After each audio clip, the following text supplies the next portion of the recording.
Using Trello as a content calendar is an excellent way to organize and plan your content creation process. Here's how to set it up.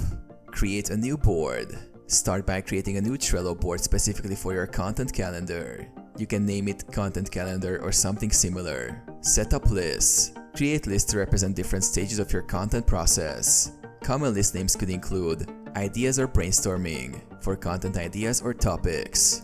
To do. Content that's ready to be created. In progress, content being worked on. Scheduled, content that has been scheduled for publishing. Published, completed content. Add cards for each piece of content. Create a card for each content piece. Include details such as content title or topic, description or outline, due date. Assign team members for collaboration. Attach images or drafts if needed. Use labels and due dates. Add labels to categorize content by type. Set due dates for deadlines or publication dates. Track progress. Move cards across lists as they progress from idea to completion. This visual flow helps you track content status and ensures nothing is missed.